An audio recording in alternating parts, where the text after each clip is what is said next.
played at the Shawnigan Lake Chess Club. Great club. I enjoyed it a lot.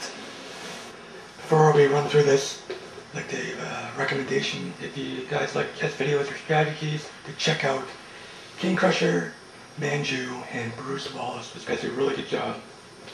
So today we're going to look at a game I played at the Shawnee Chess Club. I was white and my opponent was black. He played an odd, very different variation of the French defense. He played pretty good. I just stuck by classical principles, and the main theme of this game is attacking principles 101. So this game is going to be obviously castling, but you'll see a classical principle why it does not work for black. And we'll get into that later. So we're going to look at the game.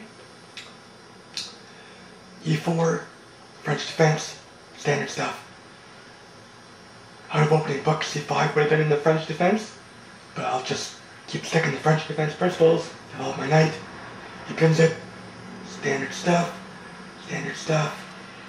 And we come to this position, and then we're going to see some exchanges, and we'll look at that after. Exchange.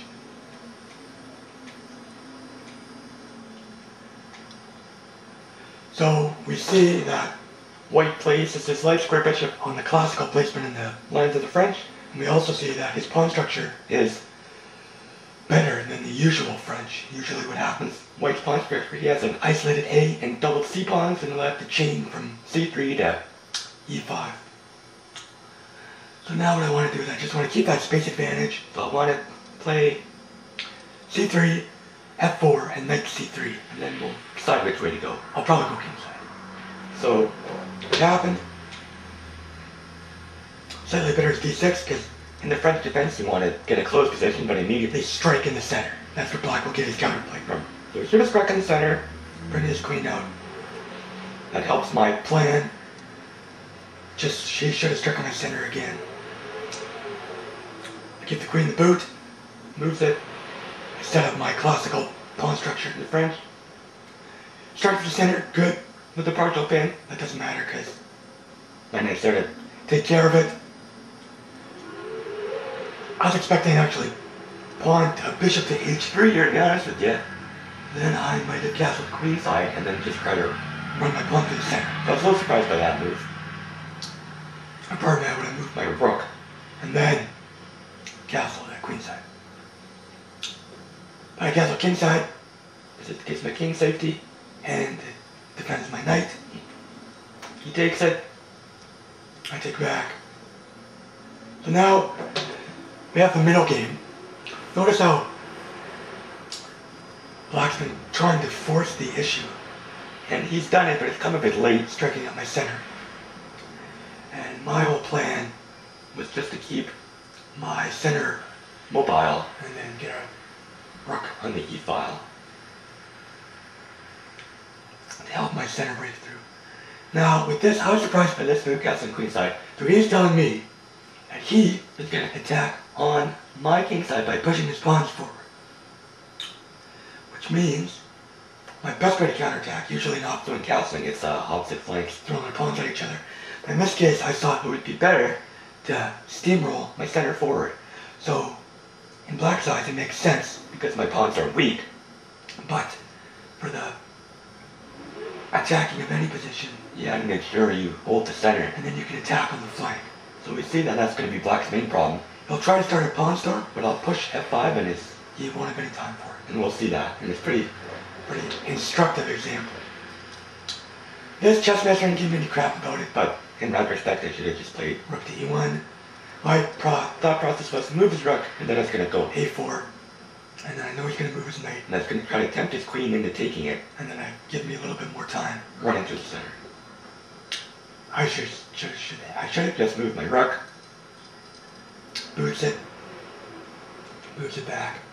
So we see he started his flank attack, but I control the square, F5, my bishop and my rook, and now my other rook's going to come to E1, and I'll push my center pawn, and he'll have no time for such endeavors. We'll come to the center, move his queen, F5, and he'll have no time for his attack, because my pawns are going to come through the center. Slightly better is D takes E5. I probably would have just taken with my E pawn.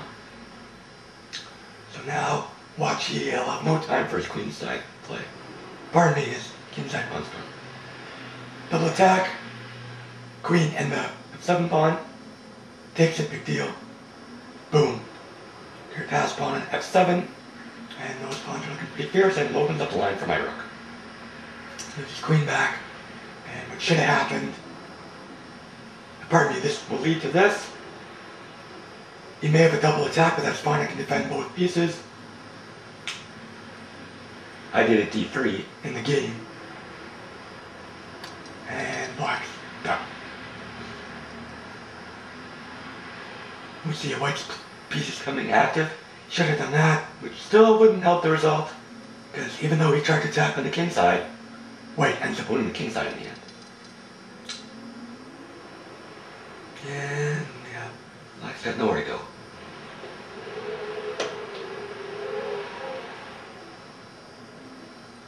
And I just took, and he took with his knight, and then he tried to attack 2 pieces, and I just kept him safe, and that was it. So we see in that game how we tried to kingside attack with pawns, but I just struck in the center with my pawns, and he has no play for it. And his queen moved around a bit too many times where I just loaded up on my breakthrough, and that was it. We'll look at it again. So he should have struck in my center earlier, but I still would hold an edge. Not a winning edge, just an edge, nonetheless. So we let my game go a little easy, because my pawn structure was better than in classical lines of the French. And those 2 moves were a bit of a waste of time, and let me set up my position a bit better. I thought that was fine, but he just didn't have enough on the center. He didn't have enough time. That should have been rook to e1. He tries to attack, but then my breakthrough, boom, it just comes. And then my rooks would come, and my rooks would be better, and my queen would be better, and I was winning his kingside pawns. A little error, but his position wasn't looking too sharp. Boom, and the game's decided with that move, which is based on the center attack that I did. So I was surprised. I always heard in theory that I was supposed to do, and learned the first time that I had done it in a game, and it worked very well. So thanks for your time, guys. Quick video. The main point of that video was stop attack on the flank by pawn rolling in the center, and it worked. Textbook in this game. And thanks for your time, guys. Leave any comments on YouTube, and don't forget to check out videos done by Manju, Bruce Willis, and Game Crusher. Alright, have a nice day, guys.